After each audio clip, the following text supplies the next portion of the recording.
In this video we are going to talk about the dividend stocks to retire early. So before starting this video, please like this video and subscribe to our channel for future updates. How to retire early with stocks. Because of the strength of dividend stocks, retirement investors make up a substantial section of our readership. An investor can accumulate enormous wealth over time with the correct stock portfolio and enough patience. We're going to look at how to retire early with stocks in this article. Dividend stocks for early retirement. The first thing to keep in mind when it comes to retirement investing is that each individual will have their own set of objectives and risk tolerance. Even though we're talking about utilizing dividend stocks to retire early, a portfolio designed for a 25-year-old who is just starting to save for retirement will likely have a different selection of equities than a portfolio designed for a 55-year-old. As a result, it's vital to know what your investment goals are and how much risk you're ready to face before pulling out your wallet. When someone quits working and retires, their paychecks stop coming as well. Therefore it's critical that they have a second source of income to replace them. Bonds, dividend stocks, and income properties, to name a few, are examples of assets that are known to create a stream of income. The investor must have a large enough portfolio in order for these products to earn enough revenue to satisfy monthly expenses. The reason for this is because, even with the best dividend stocks, a $5,000 portfolio will almost certainly not generate enough dividends to pay daily costs. One of the things to consider in early retirement planning, as mentioned in an article by my colleague Gaurav, is what kind of lifestyle you want. If you want to keep your current lifestyle in retirement, you'll need a larger investment portfolio than if you want to downgrade some areas of your lifestyle. There have been numerous estimates of how much money is required to retire. According to some estimates, the number might be rather large. For example, according to Fidelity Investments, a 65-year-old couple retiring in 2016 would need to set aside nearly $260,000 only to meet their retirement healthcare bills. Rent, groceries, petrol, and all other daily expenses are not included in this figure. And, when inflation picks up, products may become even more expensive in the future. So, how does a dividend stock investor construct a large enough retirement portfolio? Money, after all, does not grow on trees. Investors must begin saving in order to develop a dividend stock portfolio that will allow them to retire early. By living a very frugal lifestyle, some people were able to retire extremely early. A Canadian couple, for example, was able to retire in their early 30s and is now living off the more than $1 million they saved. They were both engineers, and they began out on a salary of slightly over $50,000 a year. Their income eventually increased to six figures, but they didn't spend it all. Instead of using the dryer, they would hang their clothing out in the sun to save energy. Instead of putting up the heat, they would wear sweaters about the house in the winter. The couple is now living in a beach house in Costa Rica, thanks to their seven-figure savings. I don't believe that everyone who wants to retire early should hang their clothing to dry.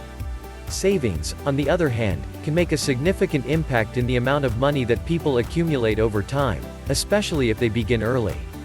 Indeed, if there is one piece of early retirement investment advice, it is to begin saving as soon as possible. I discussed why retirement investors should start early in an earlier post on retirement planning do's and don'ts. I presented an example to demonstrate the power of compound interest. Starting at age 55 and putting $10,000 a year into a portfolio that returns 5% annually, you may have roughly $125,779 by age 65. When someone begins at the age of 30, the amount will be more than $900,000 when they reach the age of 65. Investments for early retirement. One of the most important things to remember when investing in dividend stocks is that you are investing rather than trading. Some people may believe that because they are still a long way from retirement, they should start saving for retirement by trading the hottest tech tickers. However, given the hazards of trading and the time and effort required to manage all positions, it may not be the greatest strategy for income investors to accumulate wealth over term. Consider this. You worked hard to obtain your money in the first place. Why should you have to put in the same amount of effort to acquire it again? Investing in dividend-paying companies allows investors to let their money work for them rather than against them. Dividend growth stocks should be considered by investors who are saving for retirement. A dividend yield of a few percent may not seem like much. However, they have the potential to significantly increase a portfolio's return over time. First, corporations with rising dividends are likely to have a long-term competitive edge. Dividends are paid out of a company's cash flow. Dividends are paid out to investors in the form of cold, hard cash. Earnings can be altered, but dividends are paid out in the form of cold, hard cash. A corporation must earn regular and growing revenue in order to increase its dividend year after year. The corporation might potentially borrow money to cover its dividend payments, but without a growing firm, continued borrowing would be unsustainable in the long run. To have a long-term thriving business, the company must have some type of sustainable competitive advantage, an economic moat that shields the company's revenues from competitors.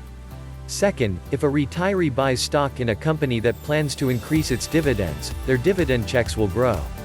When the investor retires, they can simply use the increasing dividend checks as a passive source of income.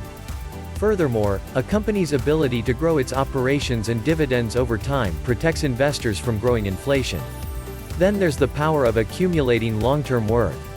When a firm expands its operations and creates more income and profits, its value is likely to rise as well. In the short run, the growth in value may not be noticeable. In the short term, the market is a voting machine, but in the long run, it is a weighing machine, Warren Buffett's mentor Benjamin Graham once said. Investors will eventually recognize companies that can sustain and build their businesses over time. Johnson & Johnson is one of the best examples of how a dividend growth firm can help investors develop long-term wealth and, perhaps, retire early. NYSE, J&J. Johnson & Johnson has risen from humble beginnings as a manufacturer of ready-to-use surgical dressings and commercial first aid kits to a multinational corporation with strongholds in the pharmaceutical, medical device, and consumer products industries. The company didn't start out this way, even though it now operates in 60 countries and distributes products all over the world. To put it another way, there was a maturation process. If an investor purchased J&J stock when it was smaller but still a leader in its operational markets, they could expect to make huge profits. In January 1972, an investor purchased 100 shares of Johnson & Johnson for $9,775. What do you believe the investment is currently worth? $50,000? Maybe $1 million? No.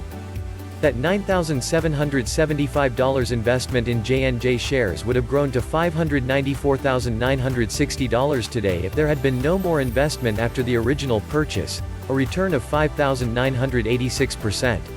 And that's just the return on investment in terms of stock price appreciation. It does not include all of the attractive quarterly dividends the investor received over the ownership period. When it comes to dividends, Johnson & Johnson has increased its distribution for 55 years in a row. This indicates that an investor who purchased 100 shares of J&J stock in January 1972 received a payment rise every year for the duration of his or her investment. Remember how I stated compound interest works for dividend stocks as well? It entails enrolling in Johnson & Johnson's dividend reinvestment program in this situation, DRIP. Reinvesting dividends can have a snowball effect for investors who are striving towards early retirement and don't need the cash payouts. When a dividend payment is reinvested, the investor's ownership of J&J shares grows, resulting in a larger dividend payment the following year. When the following payout is reinvested, the investor's investment grows even more, and the compounding effect kicks in. So, how much more money would the investor have if all of the dividends were reinvested? The investor's holding in Johnson & Johnson now would be worth $972,579 if he or she had invested the same $9,775 in 1972 and reinvested all dividends. That's nearly $377,000 more than their stock would have been worth if they hadn't reinvested their dividends, for a total return of nearly 3,800%. And that's how dividend stocks can help investors retire early.